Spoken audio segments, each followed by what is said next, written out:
The Twins have somehow, some way found it in them to win two in a row. This might be the closest we're going to get all year to a winning streak, so let's talk about it. This is the Matt and Eric Talk Twins podcast. Let's start it off hot. Matt, how are we feeling? I think I'm feeling pretty good. As you mentioned, Twins have won a couple games in a row. They've just looked, a lot better, especially offensively. And they're up to a 27% chance of making the playoffs, according to Fangraphs. It's the highest it's been all season, and yeah, I mean, excited to see this team going forward. Yeah, it's been definitely slow start for the Bats, but they have picked up a lot in the last 2 days. We're recording this on Saturday, so just after the first Rays game, our home opener. To me, I think it spoke volumes to how the baseball gods are viewing this season that we had a power outage half an hour before first pitch and ended up having to delay the game by an hour, but it ended up working out for the Twins at least. Yeah, I mean, they definitely got rained on a little bit, but the bats came alive. It was cool to see, Tristan Gray hit that grand slam to really shut the door on the game. I think the pitching staff looked pretty solid in general. Bailey Ober wasn't great, but the bullpen again was fantastic. Tristan Gray had to have had, I think, three different bases loaded at bats in the game against the Rays yesterday. I know he had one on not opening day. It would have been that Saturday game then, because Gleeman had talked about how that was one of only three bases clearing doubles that the Twins had in 2025 all year. But why is Tristan Gray ending up in so many clutch situations all of a sudden out of the nine hole? I mean, really, it just speaks to the rest of the lineup hitting well around him. We're getting a lot of guys on base, and honestly, I think part of the reason we're ending up in so many bases load situations is when you have a slow roster, guys aren't going to be, scoring on base hits. And so then the bases kind of get clogged up and you end up in more bases load situations. I'd have to look deeper into that, but I would imagine that the contingent of like Larnick and Bell and Caratini and Jeffers that are usually hitting above Gray in the lineup plays into the bases being loaded a lot. You know, this is not a fast Twins team, but I don't know that anybody actually told them that they're not that fast, because we've been seeing a lot of base running blunders to start the season as well. Thankfully, it hasn't cost us too much, but in the last 2 days alone, what we've seen the unfortunate Josh Bell trying to cut in front of a grounder in at third base, where every little league coach was getting up on their couch screaming. And then there was, I think, my favorite one, which was Caratini just watching a routine single dribble into center field and thinking, yeah, I can power first to third on this out by a mile. Yeah, I will say, like, overall, this Twins team from a base running perspective hasn't been good. We're 7 games into the season, and currently they've been worth negative zero point 0.4 runs on the bases, according to Fangraphs. But it's really like there's not players in between good and bad. It's just you're either really good or really bad. And I think surprisingly, Byron Buxton has been their least valuable base runner so far this year. Like the vast majority of that is him just getting thrown out at second a couple days ago. And honestly, it's really small sample to really derive anything from this. Austin Martin is also one of their least valuable base runners. That's mostly because he got picked off at first base the other day.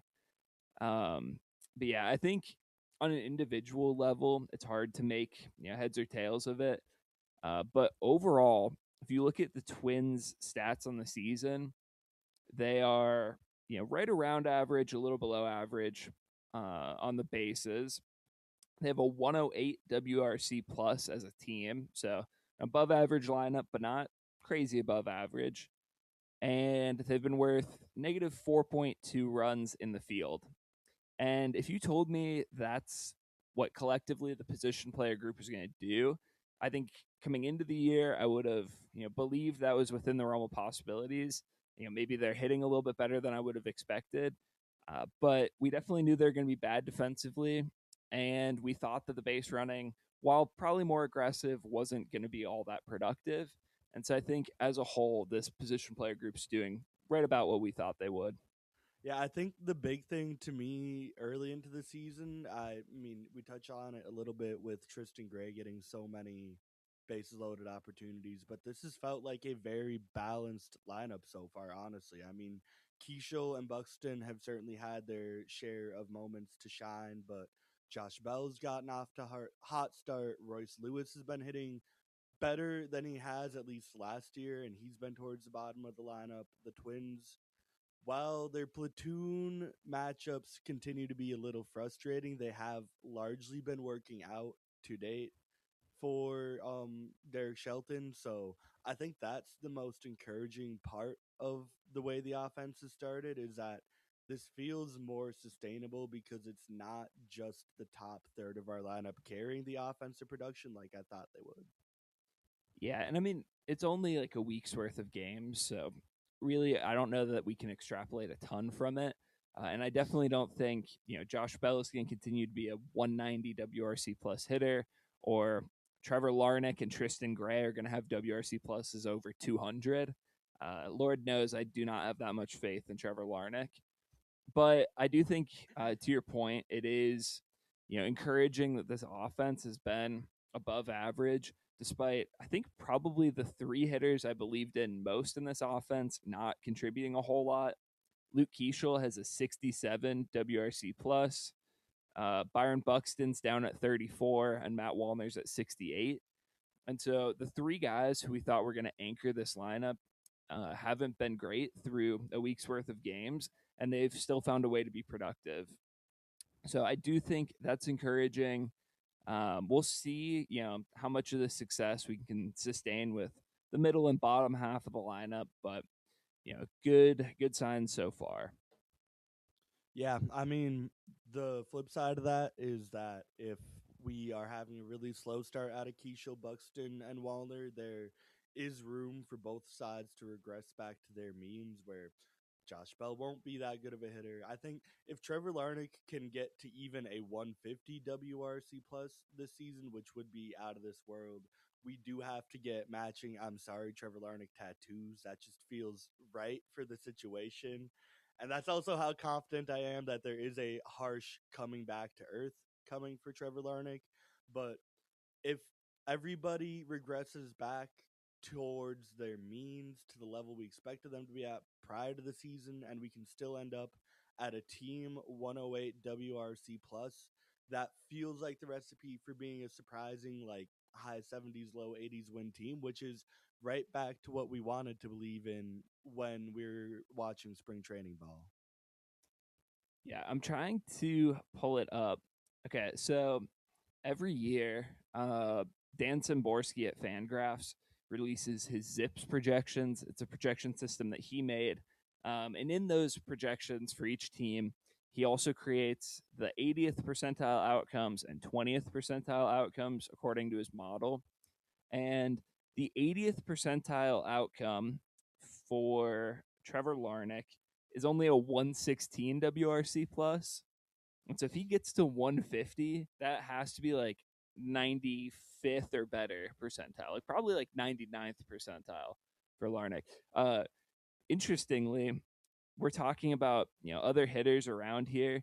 80th percentile outcomes for Edouard Julien, 117. James Outman, 114. Cody Clemens, 117. Gabriel Gonzalez, 122. Notably, all better than Trevor Larnach's.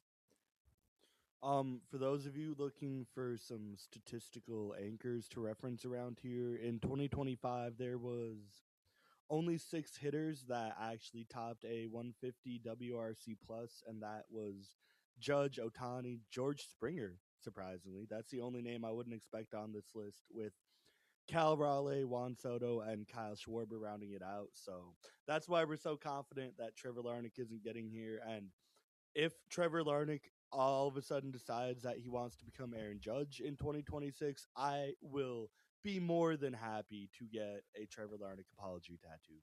Yeah, Dan Szymborski also releases who ZiPS projects as the nearest offensive comps for players that are around the same age.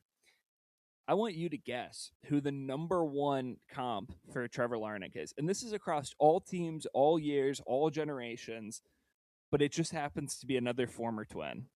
And is this just hitting comp? Yeah, just offensive. I'll, Give I'll me give you some. a hint. It's another left-handed hitting former Twins first round pick. I was gonna say give me a Delman Young comp, but if we're talking former first round picks, I'm a little stumped right now. I feel like it's got to be one of these mid to late 2010s corner outfielders, the Brent Rooker archetype that just didn't bounce back the way Brent Rooker did. It's Chris Parmalee. Oh my gosh, Chris Parmalee. That's the name that brings us back. Yeah. So I definitely don't think all of this offensive production is sustainable, but definitely some things to believe in and some reasons for optimism with this team. I Yeah. think another reason for optimism is definitely the starting pitching that we've seen so far. Obviously, both of Bailey Ober's starts haven't been ideal, going 4 innings and giving up 3 runs in each of them. Still showing diminished velocity and stuff. Still struggling to miss bats. But outside of him, I think Taj Bradley has been electric thus far. We talked about him a bunch last week, but he put up 6 scoreless innings again this week. Joe Ryan had kind of a clunker, but I think his defense definitely didn't help him out, and it was a cold and rainy environment, and overall he's looked good.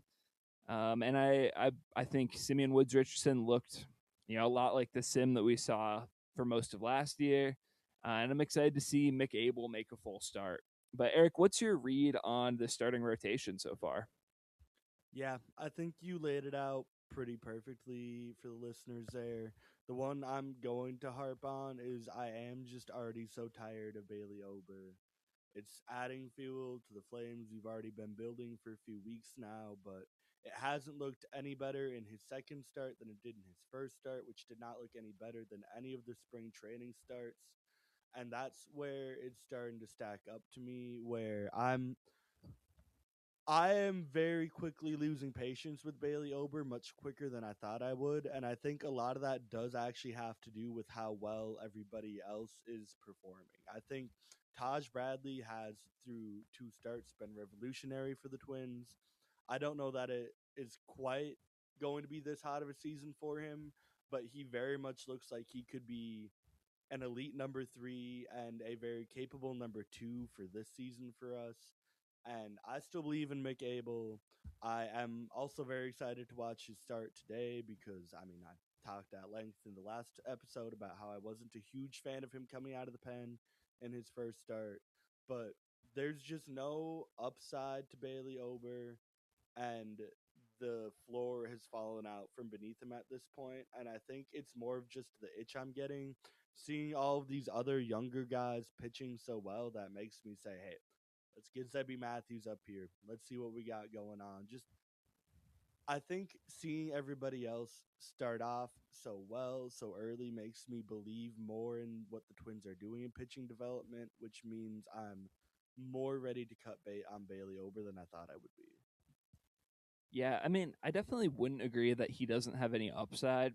I just think that upside's unlikely to be realized at this point. We talked a lot in spring training about how Bailey's velocity is going to dictate whether or not he's effective in the big leagues this year. And we said that, getting back up to that 91, 92 mile per hour fastball is what we needed out of him. At peak, he was averaging around 91 and a half on his four seamer. So far this season, he's down around 89 miles per hour. And he actually, in his most recent starting, averaged only 88.6 on his four seamer.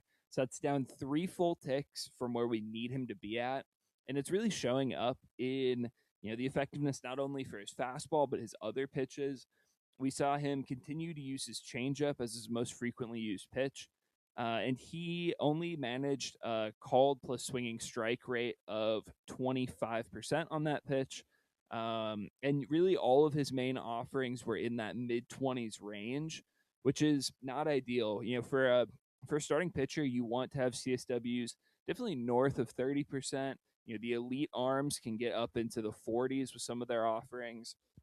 And so for Bailey Ober, not only giving up a lot of hard contact on his balls in play, but then also failing to get swings and misses and called strikes. It's just not a recipe that's going to work out well. And I think it's hard to have a whole lot of faith that he's going to regain his former form. My issue through 2 games right now, the biggest issue is that we've seen, and it's well documented, that the struggle with his velocity and his stuff not playing like it used to is definitely affecting him mentally. It's making him afraid to attack the zone, and it has led to his walk percentage through 2 games being at 8.6, which is 3% higher than his career average. And his strikeout percentage has dropped all the way down to 14.3. But honestly, even if he's not punching guys out, my larger issue is that he's putting guys on base at will for free at a much higher rate. And he can't afford to do that because he's already been a pitcher that struggles with the long ball. I would rather see him attack hitters with bad stuff and just hope that batted ball variance can get him through an outing than watch him walk 2 guys every other inning and then be forced to attack a guy that he probably shouldn't have or did not want to get after because he already put the 2 lesser players on the base. I think the largest issue with Ober through 2 outings is he hasn't been able to get out of any sort, or he hasn't been able to keep himself out of any sort of danger, which means every pitch has become high leverage and taxing and stressing.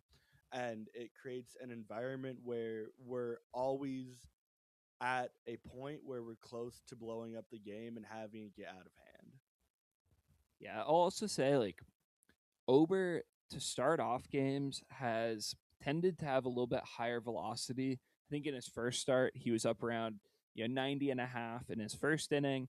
In his last start, he was at 89.2 in the first, but he just tends to trail off by the third or fourth inning, to the point where in his most recent outing, his fourth inning four seamer velocity averaged 87.8 miles per hour. There's men's league pitchers who average 87 miles per hour. Like, there's guys who are civil engineers by day and pitch on Thursday nights who can throw 87 on average. And like, I get that he's a deceptive arm. He's 6'8". He has good off speed pitches. But at some point, with that kind of velocity, you just can't be an effective big leaguer. And I will say, this season alone, I saw Eno Saris, mentioning this on Twitter. The average velocity for a right-handed starting pitcher in the big leagues this year is over 95 miles per hour. And so you have to be truly exceptional in all other areas of your game to be 7 ticks below average and still get outs. And I think that's just not who Bailey Ober is. I think that's just not something that he can, be successful at. And I think the rest of his, you know, the rest of his abilities as a pitcher is not going to support his deficiencies in velocity. I totally agree with that. The absolute flip side of that is Taj Bradley, who has, through 2 starts, largely been getting it done by just overpowering hitters with his fastball and fastball esque offerings. Aaron Gleeman had a great nugget in an article last week pointing out that Taj Bradley, even though he's only got, maybe a dozen starts under his belt as a Twin, is already filling up the Twin starting pitcher all-time leaderboard for fastest pitches. He has, I think it was the top 7 fastest pitches by a starter, 9 of the top 10, and 15 of the top 20, or something ridiculous like that. He looked just as sharp in his second outing against Kansas City as he did in his first outing. And with every outing, he can repeat this and, more importantly, keep this velocity pumping. It's starting to look more and more believable that the Twins bought in on the right guy. Yeah, I agree. I will say one thing that was concerning for Taj Bradley, we've talked about him having premium fastball velocity, but also premium pitch characteristics.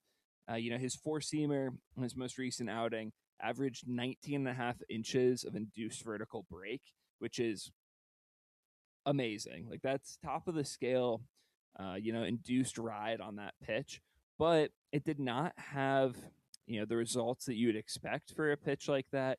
he had a swing and miss rate of only 3% on his four seamer in this most recent outing. He got 32 swings on it, and batters only missed one time. And I think that's largely driven by his usage of it. He threw his four seamer 56% of the time on, was that Thursday? And his other secondaries grade out really well from a stuff perspective, but they just struggle to be in the zone. And so that leads hitters to just sit dead red on the fastball, and it moves enough and has enough velocity that they're not squaring it up. But I think he's kind of living on the edge a little bit, only having one pitch that you can confidently say is going to be in the zone and effective. And so I would like to see him, start to be able to land some of those other secondaries in the zone, especially because he has good secondary pitches. He threw his cutter quite a bit to right-handed batters this last week, and he didn't locate it well, and it was kind of average from a stuff perspective. But he got an 18% swinging strike rate, which is great. His splitter, I think we've talked about being key to his success, and it had both good stuff and good locations. It was just generally not a strike, so it's something that he can work on. And then the curveball is kind of a show me pitch. It's really inconsistent, where he can land it, but it has good stuff, and so he can maybe get a swing and miss out of the zone for it. All this to say, I think the big key for Taj Bradley is going to be finding at least one secondary that he can, throw in the zone frequently and get decent results with. And if he can do that, I think there's, even another gear for him to unlock.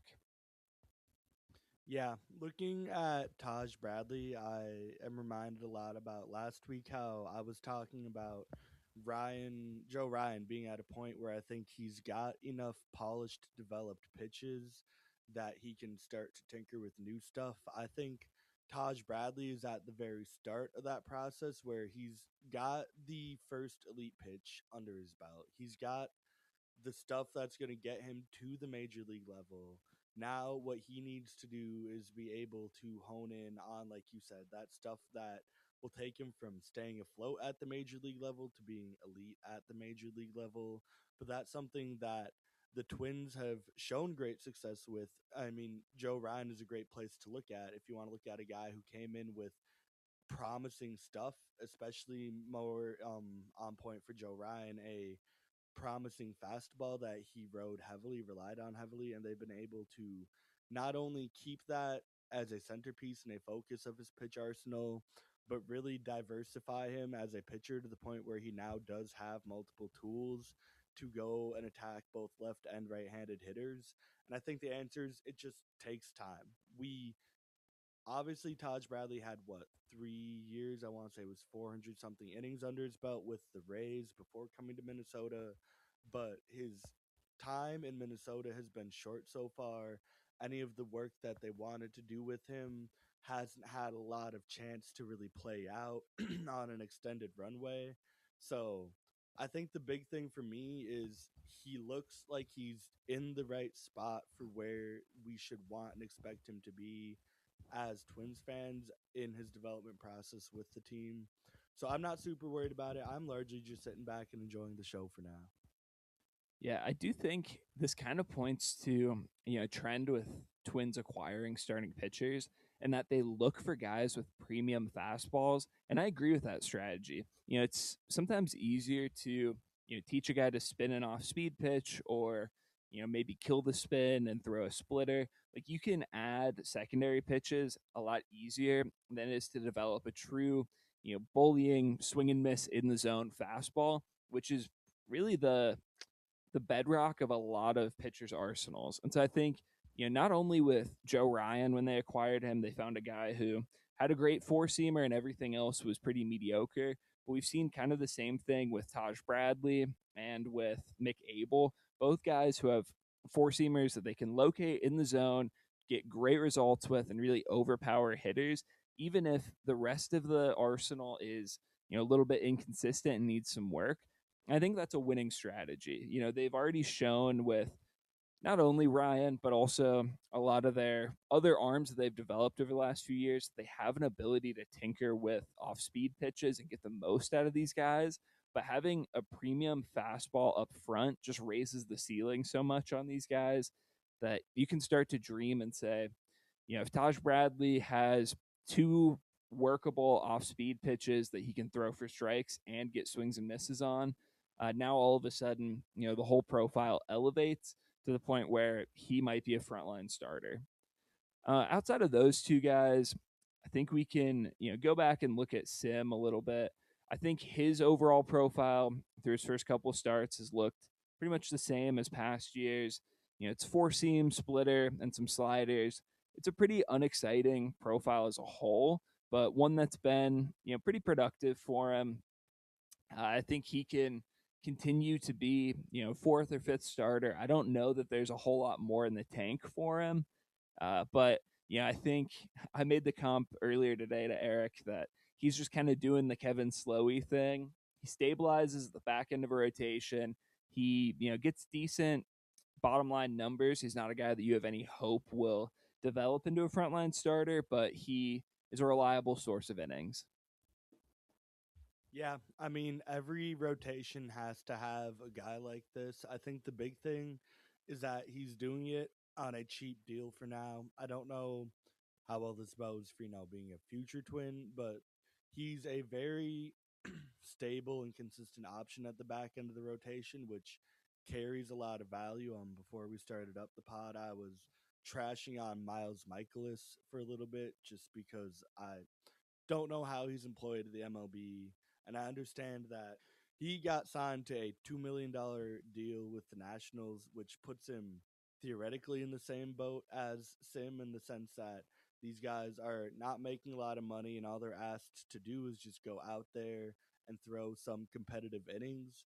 I think the big thing is with Sim, we at least know that they're actually going to be competitive. He might not be the world's biggest inning eater either. There's kind of a fine balance that the Twins really straddled there last year, where if you let Simeon only throw through the order two times, he is pretty effective. He's never going to wow you. He's not an ace, but he's a guy that you can lean on as genuinely competitive. The issue is that does kind of cap his upside as an innings eater, but at the end of your rotation, if you can have one or the other, you're not really complaining because you don't find a lot of both. Yeah, I think one move from this offseason that highlights, the importance of having a guy who can give you decent enough inning by inning numbers at the back end of a rotation and just be cheap and under control for long term is Mike Burrows getting traded from the Pirates to the Astros. That was kind of a strange move, but it did net the Pirates not only Brandon Lau but also Jake Mangum and Mike Montgomery, something Montgomery, Mason Montgomery, whatever, big tall lefty that throws really hard. I thought that was a fantastic deal for Pittsburgh, and it might just be a case where the Astros are particularly high on Mike Burrows, but Burrows is kind of in the same mold of Sim. He's a little bit more exciting raw stuff, but he's kind of a low fours to mid four ERA guy who you probably only trust to go through a lineup twice. He's not going to eat a lot of innings, but he's pre-arb and has 6 more years of control. Sim is, in a lot of ways similar. He only has 5 years of control and he doesn't have options left. But I think that just underscores the value that teams place on a guy who can, at least be reasonably effective at the back of a rotation and is really cheap. Yeah, I mean, tying all of these pitching performances together, we touched on this a lot more last week, and not a lot has changed, but the bullpen has continued to look really solid here for the most part. The notable exception is we did finally see Cody Lawyerson and Zach Kent, and that was not fun. We now understand why we did not see them through the first four games, why we probably won't be seeing much of them this year at the rate they're pitching. Lawyerson did get into the game again last night by the time the Twins had already put it out of hand and gave up only one run this time. So great step forward for him. But outside of that, I really liked that Eric Orzi was able to go 2 innings yesterday and through 2 innings of shutout ball. I think that if we're going to run foundationally a six-man bullpen where we're really only going to Kent and Lawyerson in games that feel out of hand. We're going to need guys like Orzi to be able to step up and go multiple innings. Thunderberg has done that a little bit before. So I like what we've seen out of the bullpen. Is there anything new that you want to touch on here, Matt? I mean, I do just want to say I don't know that I have a ton of confidence in Eric Orzi. I think if Eric Orzi was in the seventh or eighth man in the bullpen, the Lawyerson Kent role, I would feel a lot better about it. But he's one of the Twins' higher leverage right-handed relievers, just below Sands and Topa, and so I think he's going to end up throwing the sixth or the seventh inning of a lot of important close games. And I think it's worth mentioning that through three and a third innings this season, he has yet to record a strikeout, and he has a 15.4% walk rate. And on it, obviously, early season, three and a third innings, it's really small sample size. But I think part of the issue with Orzi is that his pitch mix is really just his splitter. That's by far his best and most effective pitch, but he's throwing it 66% of the time, which is not great. It leads to, a lot of ground balls and a lot of soft contact, which is obviously the goal there. But I think hitters at this point realize that, they're just going to have to sit on the splitter. The splitter is going to be the pitch that he throws most often. And at that point, it loses a lot of its deception. It loses a lot of its swing and miss ability. And he's really just reliant on grounders put in play. And, we've talked about this infield defense. It's pretty bad. We've seen that, throughout the last two series. And so trusting a guy who really is a one trick pony and that he needs to get ground ball outs and everyone knows what he's trying to do. And then our infield defense is also not very great. I think that's, a recipe for some clunky outings. Yeah, you do kind of wonder how this will hold up over a full MLB season, which is something that Eric Orzi hasn't really done before, and you can maybe start to see why. But it's also one of those things where we've talked at length about how unstable this bullpen is, how many guys are going to be moving in and out throughout the entire season. So I think that there's a path forward here where Orzi can we can juice all the value we could get theoretically out of Orzi in the first few months and just see how long he can ride that splitter until the wheels fall off. And hopefully by the time we do start to see some of that negative regression, hitters starting to pick up his shtick, we will be seeing some better health. We could see David Festa coming back and jumping into the pen. We could see Travis Adams getting healthy, John Klein. These are guys that, again, aren't going to reinvent the wheel, but are going to be at least more promising than Eric Orzi on any given night. So while I do question it over a full season of workload, especially if the Twins were to ride him as a medium high ish leverage right hander for the whole season would be one thing, but I don't mind the approach that they've taken to start the season. Yeah, the problem though is that he's the third guy to get replaced in this bullpen. Like they would already have to find two effective relievers before we're even thinking about Eric Orzi, being out of the picture, and that's with everyone healthy. Right now it's only really David Festa who's hurt, and I guess Travis Adams, but there's no real track record for Travis Adams being any better than Eric Orzi. He looked way worse in a smallish sample last year. And it sounds like the Twins are going to build Festa back up as a starting pitcher. And so, yeah, there's probably help on the way, but I don't know that that help will directly impact Eric Orzi or make the Twins less reliant on him. I think for better or worse, he's probably a part of the bullpen picture for most, if not all, of the season. Well, I mean, he definitely is, but like we just said, if he is one of those guys in the Zach Kent, Cody Lawyerson role, I don't mind him there. And it doesn't take that much for the Twins to get him there. I want to stunt for Travis Adams a little bit, not saying that he's going to be some revolutionary guy out of the bullpen, but he was, I would say, the biggest victim of the Twins' weird 4-4 approach last year post trade deadline, where they just brought in a bunch of failed starters that hadn't really bought into being relievers yet and said, "Hey, we're gonna have you guys throw 4 innings, piggyback each other, and get through a full game that way." I think that his numbers looked a lot better when he got to throw a traditional 1 or at most 2 inning outing as he would be as a full time reliever in the bullpen.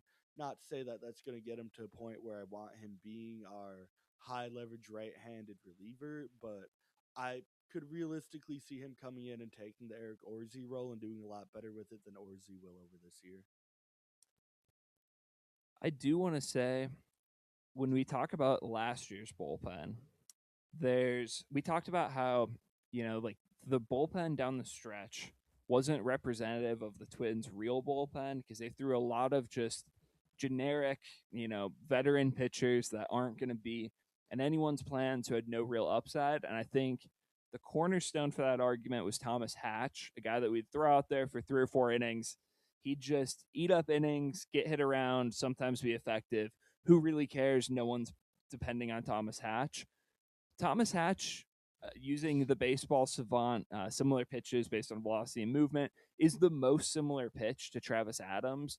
And so I think, for him to be an effective reliever, he's probably going to have to tick up in his stuff.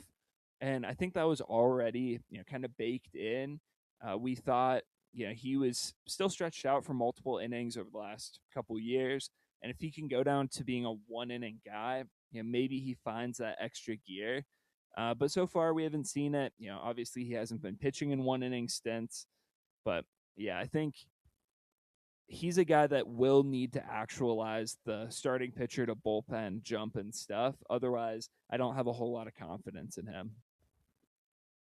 I guess what I really zero in on is the month of September last year, where he did not throw anything more than 1 2/3 innings the entire month. And that led to, if I can count this up, I believe that is 10 outings in which he only gave up runs in 3 of them and only gave up multiple runs in 2 of them. That's kind of, I think, the vision I have for Travis Adams going forward, which again does not equate to being an elite reliever, but if we can throw Travis Adams in a 1 to 2 inning role like we were throwing Eric Orzi, and you're gonna get a shutout inning in 6 or 7 of those outings, I'm fine with that. I'm happy, honestly, with where the Twins are at as a team and how they're constructed this year. I think that's a positive for the bullpen. Yeah, but I will say, 10 outings, he gave up a run in 3 of them, only multiple in 2. That's still like a 4 or 5 ERA over that Yeah. month. Well, like I said, I'm That's not arguing for him being an elite reliever, but like a 4.50 ERA is a very solid middle of the pecking order reliever for the Twins this year. I disagree. The bar for an effective reliever is so much higher than a starting pitcher. Like a 4.5 ERA fifth starter is like fine, like that's acceptable. That's like kind of the Simeon Woods Richardson territory. But there's a reason, like when we were talking about the rotation and who would be the odd man out, we are like, it doesn't really make sense to move Sim to the bullpen because if you give, even if in a long man role, a 4.5 ERA out of the bullpen is like not really usable. Like I'd have to look up the stats, but I think like the average ERA for a reliever is like over half a run lower than a starting pitcher. And so the bar to clear on an inning by inning basis is pretty high. And you have to be, a 4 ERA or better guy to have any shot as like a middle reliever. And that's definitely going to take a jump for Adams. I did just look up the numbers I'm seeing from early results on Google searches that the overall league average ERA for relievers sits right around the 4.0 mark. So a 4.5 is not great, but it's not that far off from a very squarely average reliever. Yeah, but like also it's not solving any of their issues. Like if Travis Adams has a 4.5 ERA, it's like you're a plausible eighth man in the bullpen. That's like that's not any that's a fungible reliever. Like if the league average is 4, then a 4.5 ERA guy is like what you could expect to find on the waiver wire. That's Zach Kent, that's Cody Lawyerson, that's any of these other guys. So like yeah, you can say like a 4.5 ERA is fine, but I think you could take half of the AAA St. Paul bullpen, put them in the big leagues, and they'd probably produce the same results. So, like, to really have any value over just like a fungible waiver wire, like valueless reliever, he's going to need to like take a step forward and be a sub 4 ERA guy, a real dependable middle reliever, I think is my broader point. Well, I don't disagree with that. Maybe where I draw the line is at the end of the day, I'd rather watch Travis Adams try and get there than Eric Orsi, just because I do have maybe a little bit more faith in Travis Adams as a generally younger and more unexplored arm. But it does really feel like splitting hairs. This does bring us back to reality a little bit where we're going to have to make a lot out of a little this year. So even if we just end up bouncing back and forth between Eric Orsi and Travis Adams, just riding the hot hand of whoever is pitching well that month, and that's how we get through this season. I think the big thing that we're gonna have to keep in mind all years, Twins fans. But one thing that I again want to shout out Derek Shelton for, because I still feel like he's doing a really good job of, is this is going to be very touch and go. It's going to be very matchup dependent, and it's ultimately just going to be a lot of making the right moves at the right time. That won't always be something you can tangibly point at statistically and say, this is when we need to be making this move. Sometimes that is still just the feel of the game, the understanding of the manager, of his players, of his bullpen, of the morale at any given moment. So if I Derek mean, I Shelton also think can. luck is a huge part of that. Like, he just has like bad options to work with, and so when you're picking from bad options, and then one of them pitches well, it's like, oh, he knew the right lever to pull. It's like, no, he just threw a dart at a bunch of dog s relievers, and one of them happened to perform. Like, No, this there definitely is a lot of truth to that. I like that you said or compared it to throwing a dart, because I did, as soon as you say that, think about how epic it would be if the Twins put up a dartboard like in their dugout or in the tunnel, and that's actually how Derek Shelton started picking relievers. Because I don't know that the process would go a whole lot different than how our actual reliever pecking order has looked to start the season. But either way, as long as it works, we're gonna continue to praise Derek Shelton and say that he's figuring it out. And honestly, even when it doesn't work, I don't know that I'll really think that it's his fault, because his bullpen was so bad to begin with that any night that it comes out and does work just feels like a miracle. yeah, I think it's pretty clear that like Cole Sands is by far their best bullpen option, the only one that they truly trust in high leverage. And then beyond that, the Topa, Rogers, Orzi, Bonda, Funderburk tier, like those are all probably serviceable relievers, but those are guys that you'd want in the, you know, fifth to eighth spots in a bullpen. Like, you don't want them throwing high leverage. They're functional middle relief type. And I'd say Cole Sands is, secondary or primary setup man. Like, he can pitch to that level. And the Twins are just missing, all of the high leverage arms that you'd expect a contending team to have. And so it bumps everyone up in the pecking order, and it makes it really tough when it's, the eighth inning of a 1-run game, and you're like, okay, I guess we can throw Taylor Rogers or Anthony Bonda against lefties and righties here, or we can throw, Justin Topa, who's probably a true talent, 4.41 ERA guy without a lot of swing and miss, and just hope that he can, BS his way through the heart of a lineup. It's just really a bad slate of options, and I think so far they've made the most of it. But at some point, I don't expect this bullpen to continue to perform well, and it's probably going to get real ugly for a stretch of time. Yeah, so we're gonna shift gears here a little bit. We are gonna flip over to our hitters over the course of the last week, and I'm gonna get us started here with something that made me really frustrated many times in the Rays game last night alone. And we touched on this a lot earlier, and this might be the new thing that we start ranting about every podcast until it gets fixed. But building off of Tristan Gray randomly getting a lot of very high leverage at bats is the frustration of getting to that point. And to his credit, Tristan Gray has done a good job of doing his part. He had a big sac fly in the first bases loaded at bat that he got yesterday before he ended up hitting the grand slam. But you get to the 9 hole hitter with the bases loaded and 1 out, and you think, all right, just get the ball in play, don't ground into double play, pass the baton, get this back to the top of the lineup where we can really do damage. And then he does that, and you get to the number 1 hole hitter, and it's Cody goddamn Clemens coming to the bat again. It feels like a false bottom to the lineup. It's genuinely what it feels like, and it continues to make no sense to me. It's as simple as Byron Buxton and Luke Keeschel are your greatest players, and you want them getting the most at bats in the season, full stop.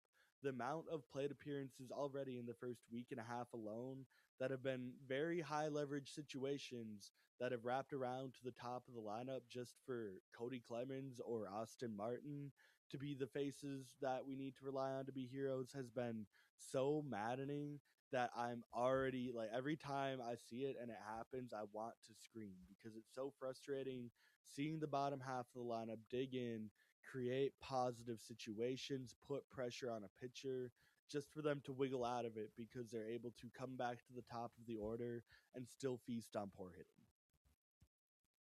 Yeah, I definitely am not a fan of Cody Clemens at the top of the lineup. And I just wonder like what it's going to take for that to change.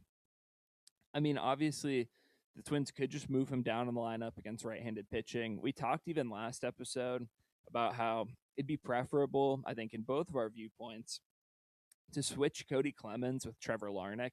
Even though we're not Trevor Larnach fans, Larnach just makes more sense in a leadoff role as a higher on base bat. And they're both, not skilled base runners. And so, you could make the argument that, well, if Larnach gets on, he just clogs up the bases in front of your two fastest guys, which the counterpoint is, okay, well, then put the two fastest guys hitting leadoff and second, who are also your best hitters. Um, yeah, I think it's been a really weird structuring of the lineup. I wonder if at some point one of those AAA left-handed hitting outfielders comes up and they start playing the field regularly. If the Twins then will move Trevor Larnach to more of a DH role against right-handed pitching, get Josh Bell in the lineup at first base, and then that cuts out the Cody Clemens playing time. Yeah, I could definitely see that. Conversely, if one of those guys comes up, it could just mean that Trevor Larnach becomes a bench bat and doesn't play as often. And so I think over the next, month and a half, a lot of our future lineup construction is going to come down to who's performing better between Trevor Larnach and Cody Clemens. And, thus far, Cody Clemens has gotten a lot more opportunities and done a lot less with them. Yeah, I do want to double dip here, and I think what is most frustrating about this whole Cody Clemens leading off situation is we had an entire spring training to figure this out, and we just didn't. It was Luke Keeschel and Byron Buxton. I actually think they had Buxton leading off and Keeschel hitting second for most of spring training, if I recall. No, they Which, swapped it around. That was last year they had Buxton leading off, but this yeah, year they wanted Buck hitting second so he could make more from his power. which again makes a lot of sense and also makes me kind of wonder, if we had Keisha hitting ahead of Buxton in spring training, why have they been flip flopping them during the season? But either way, why was Cody Clemens never leading off in spring training if this is something that Derek Shelton wanted to really live, ride, and die by? Like, I get that, there's just less at bats to go around in general. There weren't as many games where we're fielding our entire full opening day roster, the guys that we actually are seeing on the field now. And so that makes it a little harder to, practice lineup construction in spring training. But it doesn't matter who's hitting around Cody Clemens. If we were going to have him be one of our primary platoon leadoff hitters this season, why was he not hitting leadoff in every spring training game he got? Why is he not getting those reps? And why is his first appearance as a leadoff hitter on opening day when the game started to count? Okay, but also, who really cares where he's hitting in the order? It's not like his approach as a hitter, as a player, changes if he's hitting first or seventh. Like, he is the hitter he is, and it's just plug him in somewhere in the lineup. And honestly, I don't really care that he didn't get any at bats in spring training hitting leadoff. I care that he's getting at bats now hitting leadoff. Like he was ill suited regardless. If he got 30 at bats in spring training hitting leadoff, he wouldn't be any better of a leadoff hitter. His overall skill set is just a poor match for the role that they're trying to put him in. I think that's my bigger question mark. Like I don't really care that he didn't get reps. I care that he's getting reps now in a role that he's ill suited for. Like he should be a seventh hitter or honestly not starting in a lineup most of the time. But I don't know. I don't care about what happened in spring training. I just care that he's now in this role.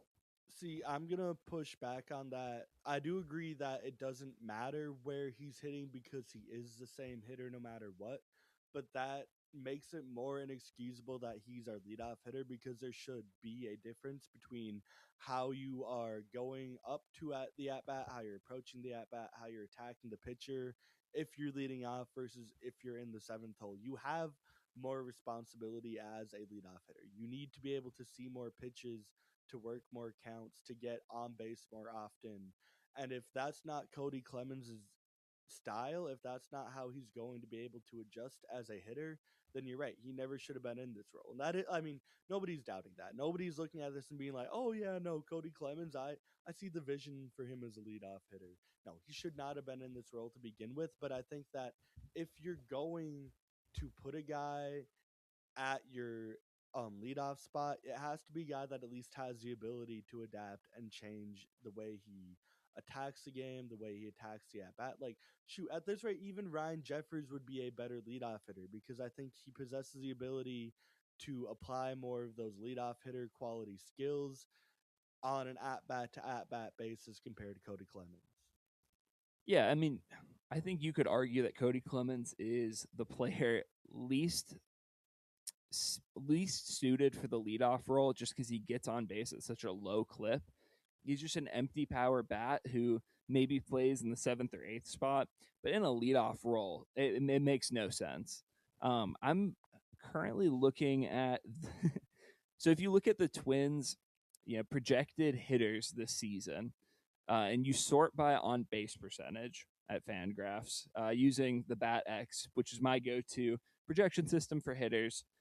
Cody Clemens is among the worst Twins hitters by on base percentage, ranking 15th on the team. There's only 13 position players, by the way. This is including guys who are in AAA. And he is in between Royce Lewis and Brooks Lee, which I think makes sense. Neither guy has hit a whole lot and has gotten on base at a really low clip, but that's just above guys like James Outman, Orlando Arcia, Ryan Kreidler, Tristan Gray, like just a lot of guys who we don't have faith in as hitters. And so to put Cody Clemens in that role where you go, you're going to play every day against right-handed pitchers and get as many plate appearances as anyone on the team. It's just a poor use of his skill set. I will note, looking at all Twins hitters, sort of based on base percentage, the Twins at least are getting it right against left-handed pitching. With Austin Martin hitting leadoff, he's projected for the second highest on base percentage. And I also think, we talked about those left-handed hitting outfielders in AAA. Right now, with minimal or no major league experience, Emmanuel Rodriguez projects for the fifth highest on base percentage on the team, and Alan Roden is eighth. And so either one of those guys could be the leadoff guy, sooner rather than later. Walker Jenkins even is 10th. And so I think it'll change. I don't think there's a long-term arrangement. It's going to take one of those AAA guys coming up. But yeah, just maddening early season. Yeah, I mean, when you look at Erod, you can see a lot of Kyle Schwarber as a leadoff hitter in his profile, and that's going to sound a little lofty at first just based off comparisons because Kyle Schwarber's coming off an MVP campaign, and they ultimately get to this in a very different style, but he fits the mold of a power hitter who also gets on base that's not going to appear to be a traditional leadoff hitter because there's a lot of swing and miss in that profile, and there's a lot of low batting averages to supplement the high on base percentage. But nobody if you have been following Emmanuel Rodriguez at all as a Twins fan through the minor leagues, should not come as a surprise that he profiles as an elite option to lead off because he does have not just great speed and also great power, but also a very discerning eye that makes him a the perfect type of player for a leadoff position where he's going to see a lot of pitches and he's hopefully going to do a lot of damage with them, but he's going to, at the very least, always be in a table setting mindset at the top of the lineup. Yeah, I think this is enough Cody Clemens talk. Like, we are going to keep banging our head against a wall here. I think really it just makes no sense, and we're not going to be able to make sense out of it. I hope that at some point, Shelton's idea of this lineup changes a little bit, but probably for the foreseeable future, at least until something else on this roster changes, we're going to keep seeing Cody Clemens in this role, and it's probably going to keep being unspectacular. I also wanted to touch on the defense as a whole. The Twins currently are 27th in baseball in outs above average. They've been worth negative 4.5 runs. It's just not a good defense. I think we've seen that, especially in the infield.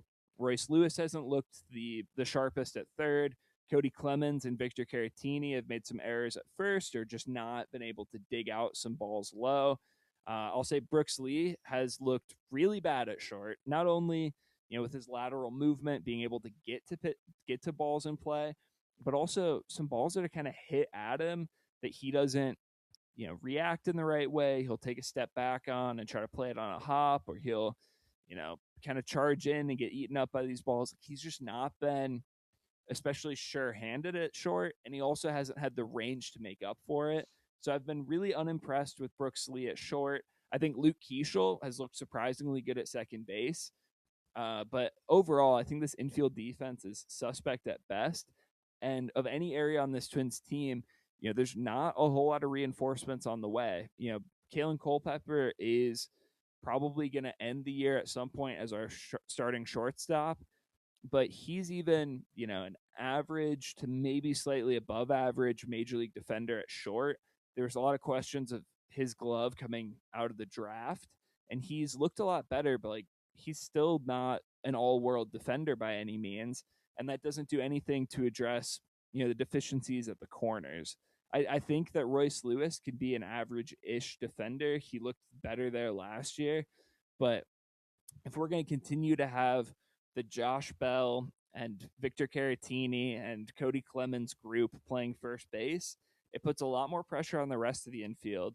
And we know that the Lee and Gray combo at short is not up to the task. And it's questionable whether, Royce Lewis and Luke Keeschel are.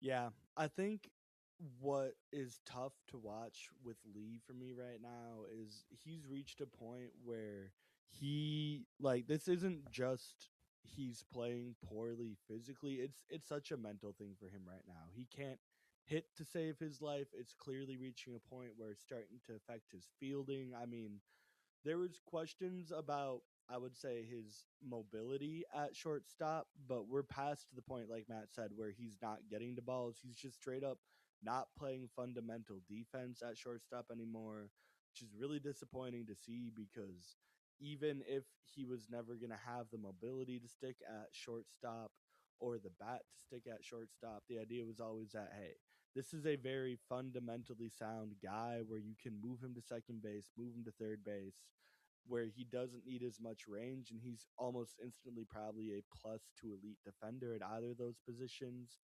And I don't believe in that anymore, and I don't believe that he's actually a more poor defender. I think that he's just going through the absolute ringer right now. Could not hit a ball if it was on a tee, and when you're at that point, it's just so hard to put any piece of your game together. Yeah, at some point, I wonder if Brooks Lee just gets optioned to AAA. We have seen him perform in the minors before, so I don't know that it's necessarily that he needs, a bunch more time in the minors. He's, you know, demolished that level in the past, but I think just overall, he's looked overmatched in the big leagues, and at this point, he doesn't have the confidence that you need to be a productive big league hitter. I mean, even looking back, he's played a combined 73 games in AAA, and half of that came in 2023 when he put up a below average 75 WRC plus. Looked a lot better in 2024 there. It led to a call up for him. But I think he could use some more time in the minors. If the Twins had their druthers and they had, the ability to spend, they probably would have brought in another shortstop this year. And Brooks Lee would probably have started in the minors. I think that's what most teams would have done with a struggling young infielder. And I wonder if we get to a point where the Twins look at Brooks Lee and say, regardless of the other options we have, it's untenable to keep him in the show and playing regularly, and he just needs to get optioned. At which point, you become a lot more reliant on Tristan Gray. You're maybe calling up Kreidler or Arcia to be the other half of a platoon with Gray at short. It's going to be bad, but I think that's the sort of thing that you need to do to get Brooks Lee on track. And honestly, I don't think Brooks Lee is going to be, I don't think that combo would be any worse than what we're currently seeing out of Brooks Lee. And I think overall, the shortstop position is just going to be a problem until or unless Kalen Culpepper comes up and starts to nail it down. But even then, he could do the same thing as Brooks Lee and come up and not perform. And we still have questions at one of the most important positions on the diamond. So I think in large part, this team will be decided by shortstop production because it's clearly the biggest deficiency on this roster. And, I think my hope and my optimism is that by May or June, Kalen Culpepper comes up, provides a spark, provides sufficient defense at short, and it's one less thing we have to worry about, but that's asking a lot for a prospect.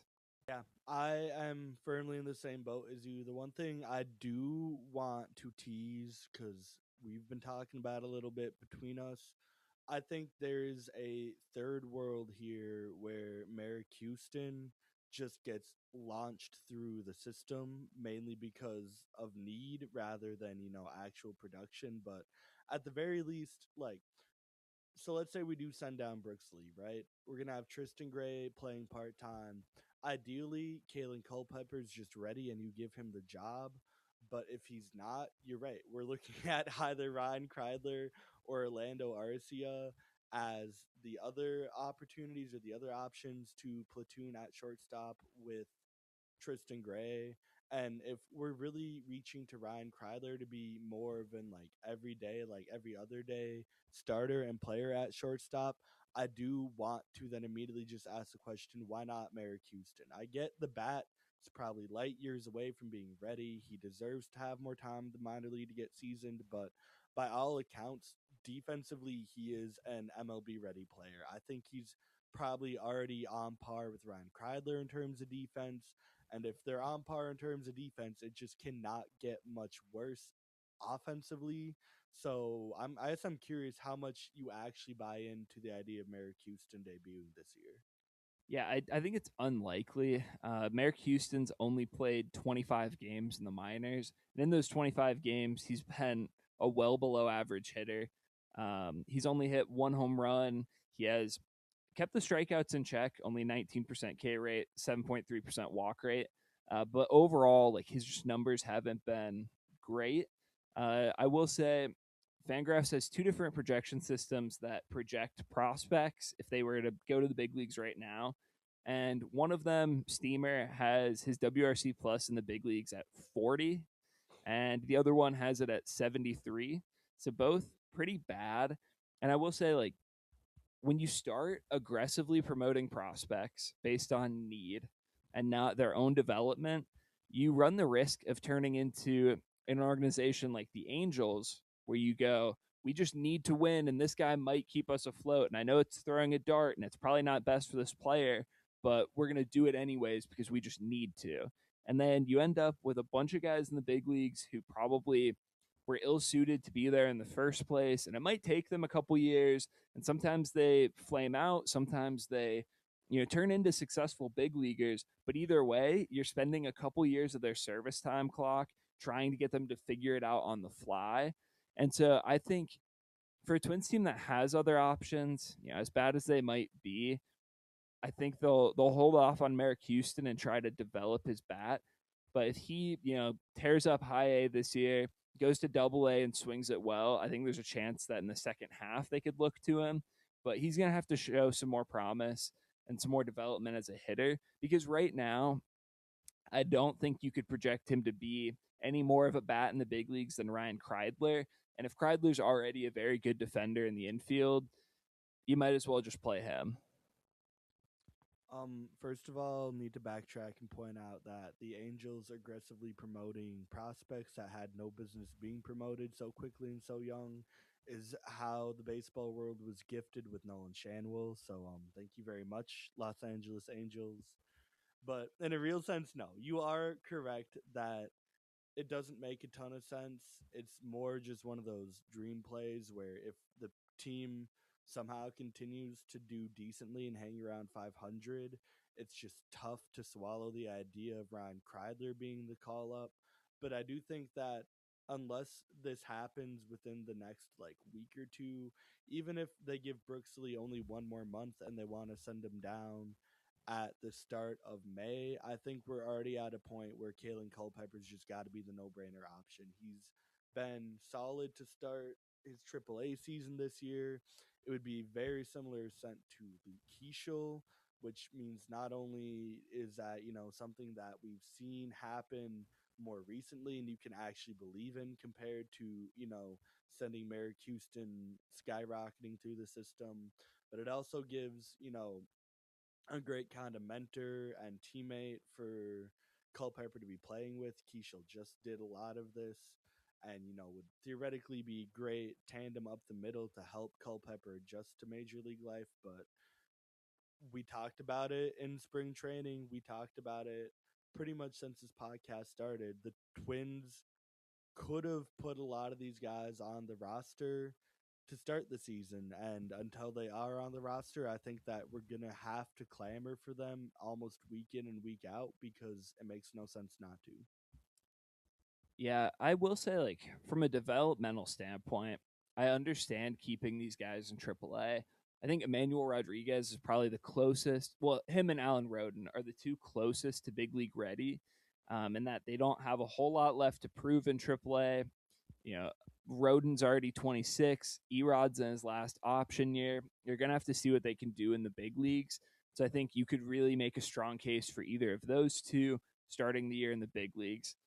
For Culpepper, he had yet to debut in AAA. Walker Jenkins had only played a few games in AAA. It makes sense to get them some more seasoning down there. But yeah, I think the best case scenario for this Twins team is they tread water right around 500 through mid to late May, and then they look around and say, maybe this is a wild card team, and they've talked a lot about trying to contend this year. Maybe at that point, they see shortstop or they see left field as big areas of need, and they decide to call up some of these prospects. But I think for now, we're just hoping that this team can remain around 500, even with the issues on the roster, and then hope that by mid-season, some of these prospects come up and start filling needs.